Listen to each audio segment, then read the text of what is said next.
Good morning everyone. আশা করি তোমরা সবাই খুব ভালো আছো, আমিও ভালো আছি।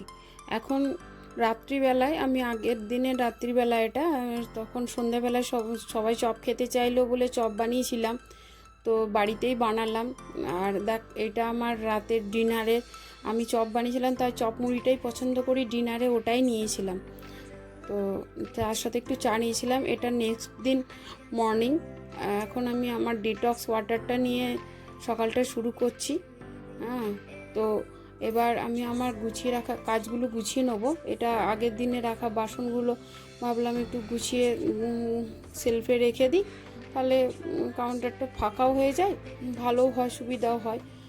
আর আমার চ্যানেলটা যদি তোমরা কেউ ভালো লেগে থাকে তোমাদের সবার, তাহলে অবশ্যই আমাকে সাবস্ক্রাইব করো, লাইক করো আর শেয়ার করো। আর আমার চ্যানেলের নাম হলো ঝুমা লাইফ ইনসাইড।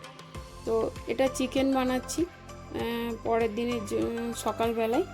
আর আমার ছেলে চিকেন বা মাছ ও খেতে চায় না, ও পনিরটাই প্রেফার করে, চিকেন খায় না।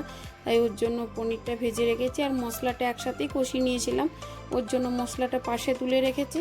চিকেনটা হয়ে গেলে ও মশলাটা করে ওর জন্য একটু দই টই দিয়ে, ওর আজকে পনির মহারানি খাওয়ার ইচ্ছে হয়েছে, তাই ওর রেসিপিটা, পনির মহারানি রেসিপিটা পছন্দ করে, তাই ওটাই ওর জন্য বানিয়েছিলাম। আর ওই জন্য ওটা, এইদিকে আমার বাড়ির সমস্ত কাজবাজ গুছিয়ে নিয়েছি সকাল থেকেই, ভাত ডাল নেমেই গেছে।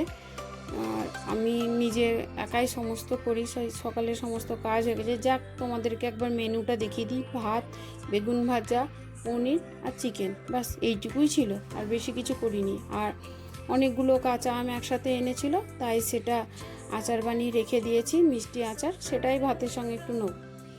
এখন আমি আমার ভাতটা বেড়ে নিচ্ছি, লাঞ্চের সময় হয়ে গেছে।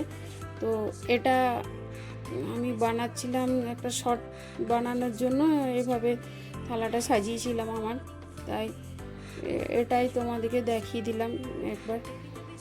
তো আমি আবারও একবার বলছি, আমার বন্ধুরা, তোমরা আমার পরিবারে এসো, আমাকে দেখো। আশা করি তোমাদের সবার ভালো লাগবে, আমি তোমাদের মনের মতো কাজ করতে পারবো। এটা আমার সেকেন্ড ব্লগ। তো তোমাদের যদি ভালো লেগে থাকে তোমরা অবশ্যই সাবস্ক্রাইব করো। আর এটা আমার হাজব্যান্ডের জন্য খাবারটা বেড়ে নিলাম, রেডি করে দিলাম। ছেলে এখনও খায়নি, ও একটু পরে খাবে, ওর খিদে ছিল না, তাই আমরা দুজনেই খেয়ে নিলাম, ও একটু পরে খেলাম।